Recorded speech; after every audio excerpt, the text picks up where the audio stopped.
Everybody hasn't woken up for the new year yet. Good morning. Happy New Year. It is definitely a pleasure to be here today.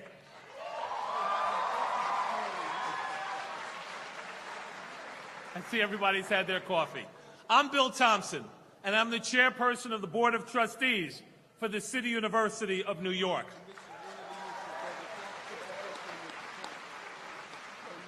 Before we get started, it says here I'd like to recognize a few special guests. We have a number of special guests that I'm going to acknowledge, so bear with me for about 2 minutes. In no specific order, State Senator Michael Gianaris, Assemblyman David Weprin, City Council Majority Leader Jimmy Van Bramer, City Council Member Barry Grodenchik, City Council Member Peter Koo, City Council Member Karen Koslowitz. I know I saw City Council Member Jimmy Vaca. Mario Salento, the President of the New York State AFL-CIO. Barbara Bowen, the President of the Professional Staff Congress in CUNY. Arthur Chilotis, President, CWA Local 1180. Greg Floyd, the President of Teamsters Local 237. Definitely in the front row, Gary LaBarbera, President of the Building and Construction Trades Union of Greater New York. Mike McGuire, the Political Director of the Mason Tenders District Council.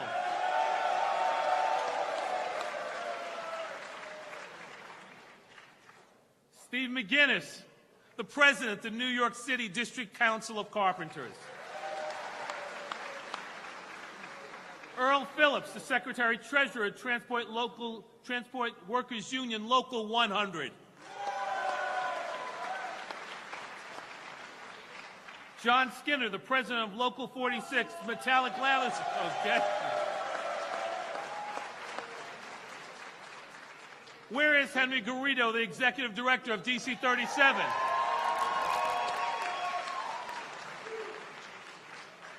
Wayne Spencer, the President of New York State Public Employees Federation. Dennis Traynor, the Vice President of CWA District 1.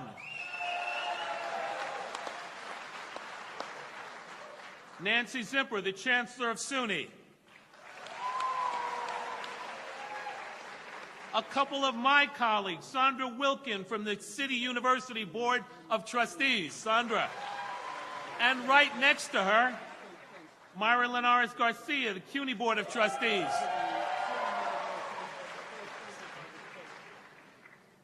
We are in the house of LaGuardia Community College. President Gail Mello.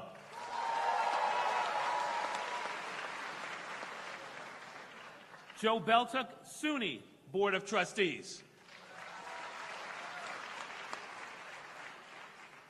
Dennis Walcott, the President and CEO of the Queens Library. Roberta Reardon, the Commissioner of New York State Department of Labor.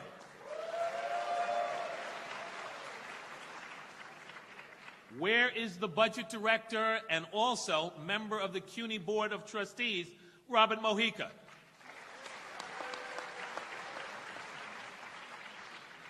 Jim Melantris, the Director of State Operations for the Governor.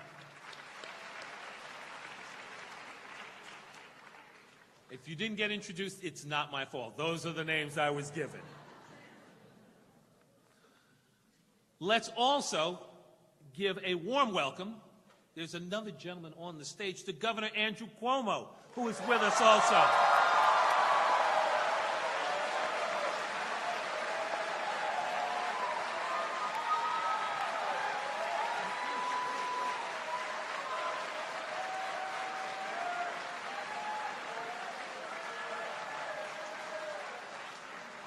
And I think you all know today we're going to hear from the governor and a very special guest, United States Senator Bernie Sanders of Vermont.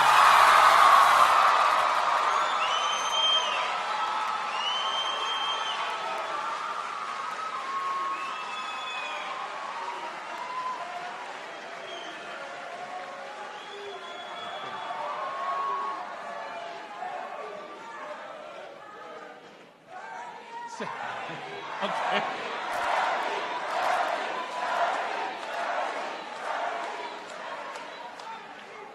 I don't understand why no one likes the senator. I just don't understand. Look, I think we all know that the value of public higher education across our state and nation cannot be underestimated. We are fortunate to have in New York two such prized university systems which have delivered quality education to our students for decades, CUNY and SUNY. Founded in the 1950s and 60s, SUNY and CUNY were established with the same aim, to provide a gateway to higher learning and a pathway to educational opportunity for all students, regardless of their backgrounds or economic standing.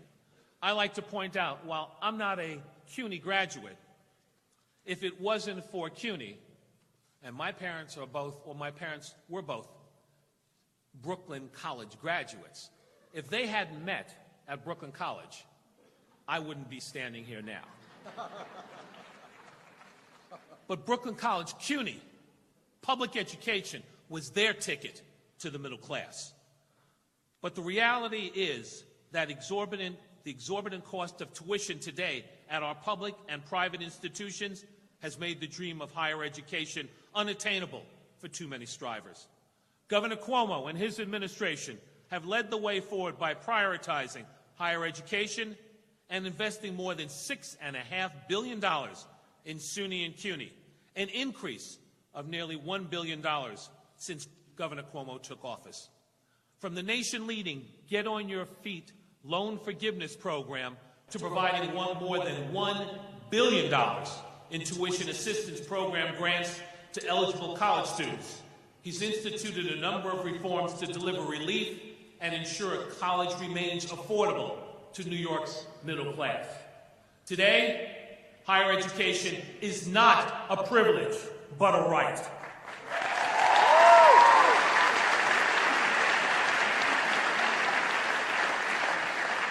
As the proud chairperson of the City University of New York, I've seen firsthand the incredible talent, drive, and determination the students at our universities possess. It is our duty to ensure they have the resources to realize their dreams and unlock their full potential. We've made great strides under Governor Cuomo, but more must be done to ensure college remains within reach for everyone. I know that working together will build on the progress we have achieved and ensure that the future of New York's students remains bright. Please join me now in welcoming a man who gets things done, the leader of the state of New York, the 56th governor of New York, Governor Andrew Cuomo.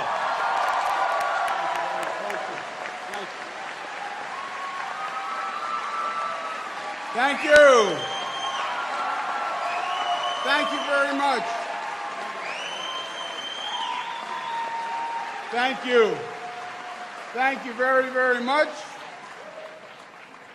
We are fired up this morning. First, let's give Bill Thompson, who's the chairman of CUNY and doing a great job. Let's give him a big round of applause.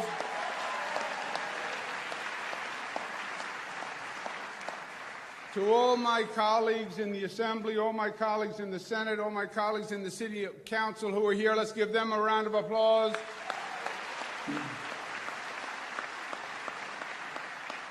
And to our brothers and sisters from the labor movement who are in the House, thank you for being here.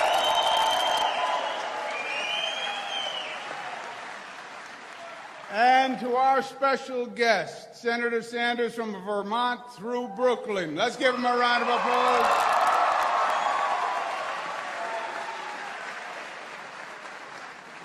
Now, for me, this is a special treat. This time of year, I do something called the State of the State. The State of the State is where the governor lays out the initiatives, the priorities for the coming year. And I'm doing it a little different this year. Rather than going up and giving one speech in Albany, I'm going all across the state and speaking to the people of the state about the issues that are important to them, and then we'll wind up in Albany. And this is the first issue that I want to address, and in many ways I believe it is the most important issue that this state and this nation must address, which is higher education and the affordability of higher education. And that's why we're here today. I wanted to start in Queens because I am an old Queens boy.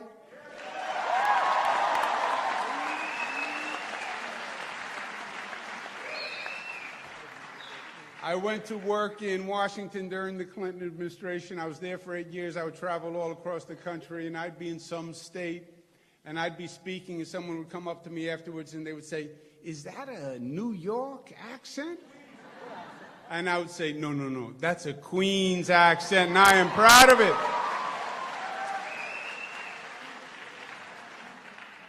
Now, when I was growing up, Queens, Brooklyn, Bronx, we had a little competition among us, especially with those Brooklyn boys.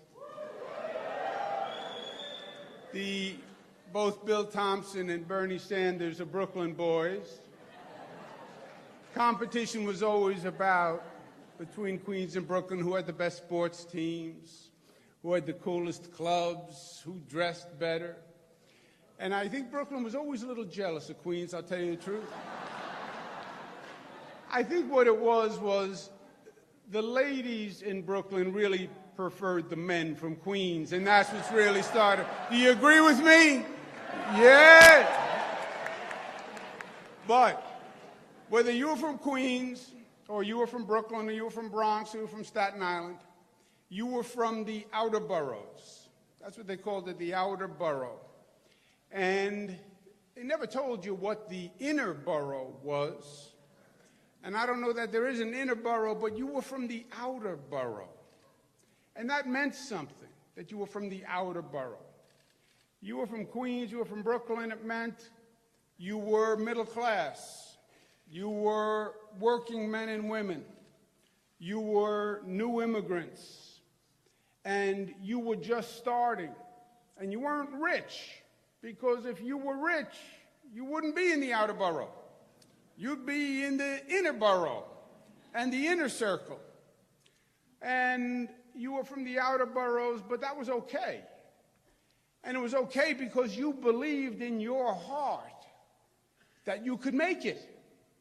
That the way this country worked, the way this state worked, you could work your way up and you could get to that inner circle.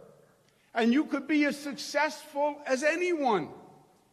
And the great equalizer was the public education system. That with a public education, you could go from anywhere and wind up anything.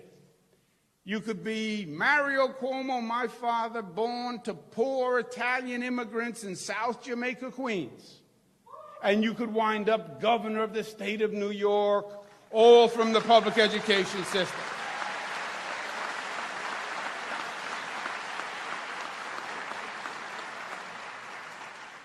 And Mario Cuomo's story was repeated over and over and over again. Colin Powell from the Bronx winds up in the White House, all from the public education system. And that's what made it okay. And that's why you weren't angry, because the society promised mobility. And you could do better and your children could do better. And those were the rules of the game. And then somewhere along the way, something changed. The economy changed. And the economy became more sophisticated. And now it wasn't enough just to go to a public school and a public high school and work hard, because now you needed real skills. When that economy changed from a manufacturing economy to a high-tech economy, it changed everything. Long Island City, this was all manufacturing businesses. This building was the Sunshine Biscuit Company. And you could come here and you could run a machine or you could drive a truck and you would be just fine. But those days are over. This economy, you need a college education if you're going to compete. We have 7.95 million jobs in this state today, more jobs than have ever existed in the history of the state of New York. That's the good news.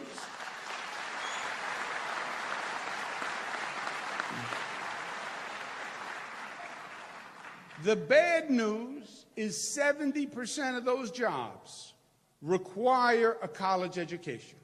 70%.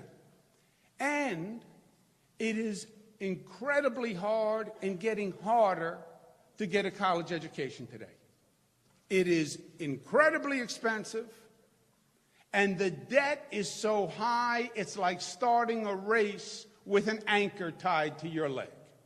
Average college debt, $30,000 per student.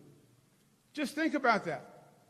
And half the student debt in New York is higher than $30,000.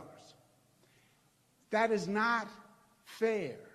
That is not right. The rule of the game was everybody has a fair shot at success. That is America. And when you take that away, you take away the spirit and the values that made this country this country. And the truth is, if you want to offer everybody a fair shot, then you have to get up to date and you have to say what high school was 75 years ago, college is today. College is a mandatory step if you really want to be a success. And the way this society said, we're going to pay for high school because you need high school, this society should say, we're going to pay for college because you need college to be successful.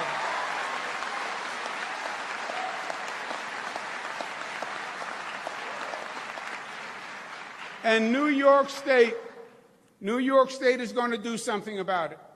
And we're going to start this year the Excelsior Scholarship, which says very simply, free tuition to a state 2-year school or a 4-year school if you come from any family earning $125,000 or less. The state will provide free tuition. It's the first program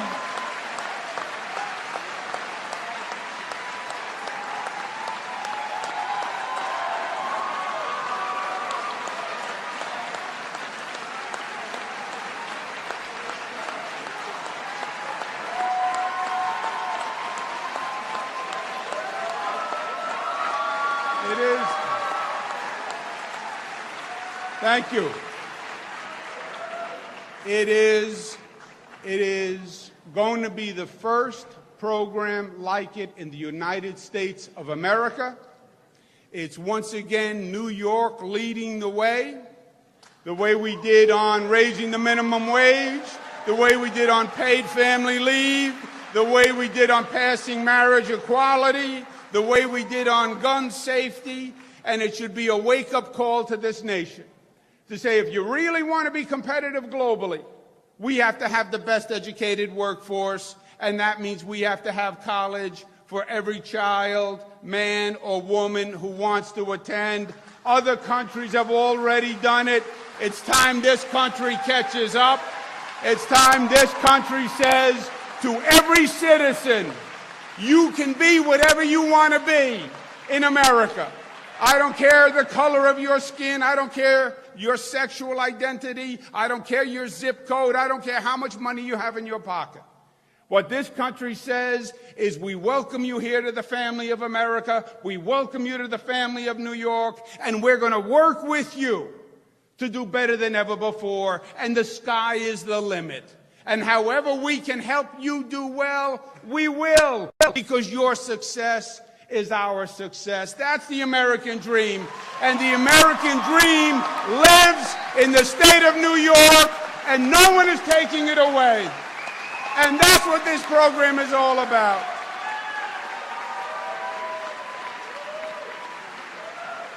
Now,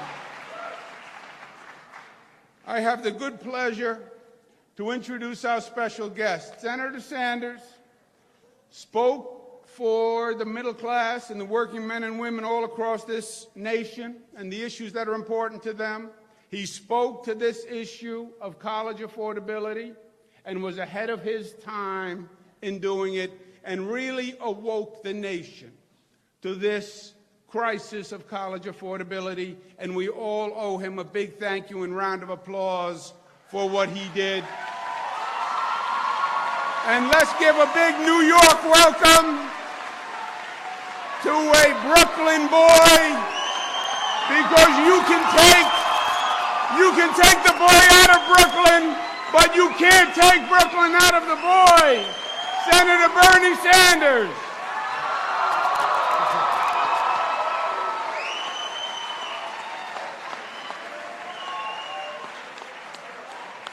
Governor Cuomo, thank you very much.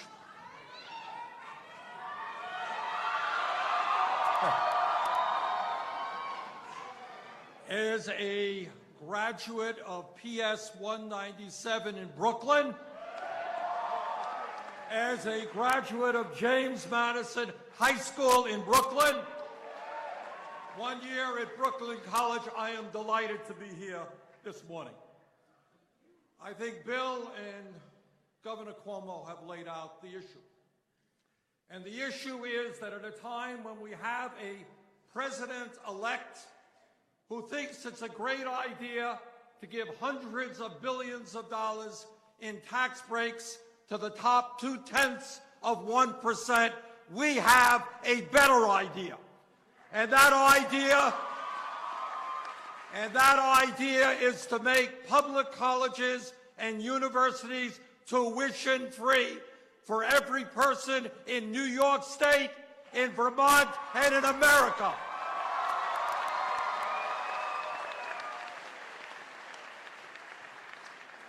Governor Cuomo made the point, and it's a point I believe, having gone all over this country talking about this issue, that Democrats, Republicans, independents understand. And that is, the economy has changed, technology has changed, the global economy has changed. And if we are going to do justice to the working families of this country, to low-income families, if we are going to have an economy that creates the kinds of jobs that we need for our people, we must have the best educated workforce in the world.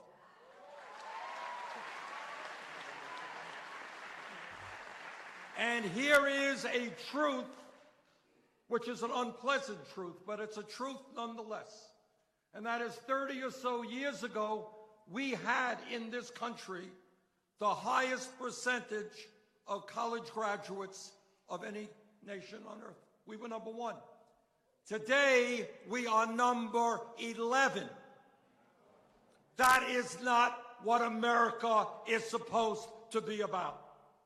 And today, what Governor Cuomo is proposing is a revolutionary idea for higher education. And it's an idea that it's going to reverberate not only throughout the state of New York, but throughout this country.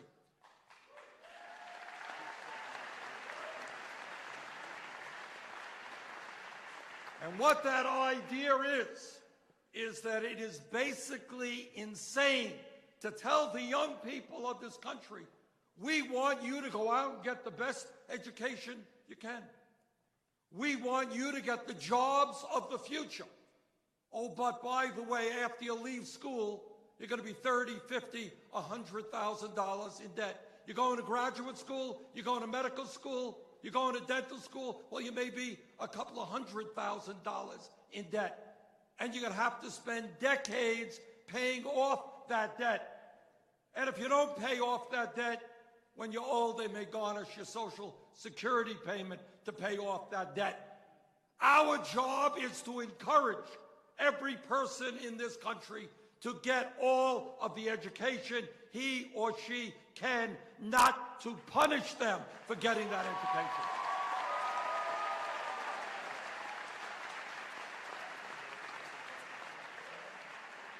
And even more importantly, What the governor's proposal is telling today the people of New York State, tomorrow the rest of the country, is something enormously profound. And that is, if you are a kid in Queens whose family, like my family, never had a whole lot of money, whose parents never went to college, who today does not believe that you will ever be able to get a college education. What today's message is about is, if you are in the 4th or 5th grade, if you start studying hard, you will in fact be able to get the college education you need to make it to the middle class, regardless of the income of your family. That is revolutionary.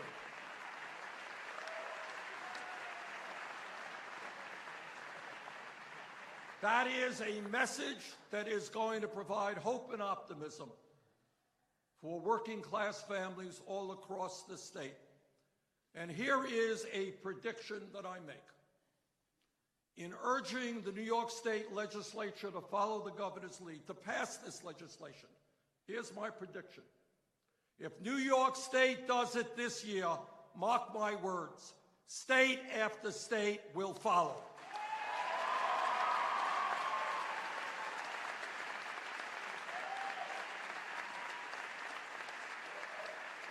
And the day will come when we understand that public education in America is not simply kindergarten through high school, but that public education in the year 2017 means making public colleges and public universities tuition-free. Governor Cuomo, thank you so much. Thank you.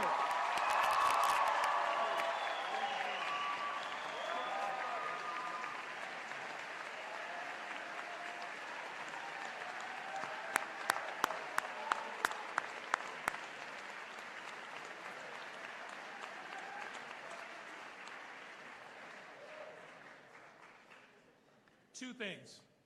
First, in my acknowledgments earlier, I overlooked an old friend of mine, somebody who happens to be one of the fighters for education in the state of New York, the chair of the New York State Assembly Education Committee and a fighter for education, Assemblyperson Kathy Nolan.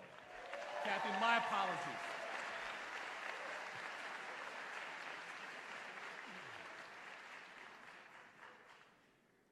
Has today been a special day? Again, let us thank, and a round of applause first for our governor, Andrew Cuomo.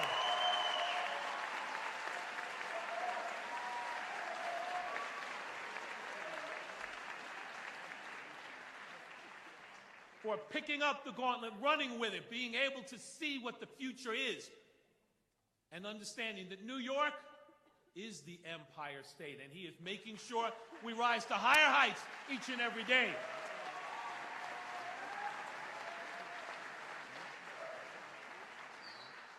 And again, to the man who had the vision originally, who spoke about this nationwide, and has helped to create days that hopefully will, after the governor has taken a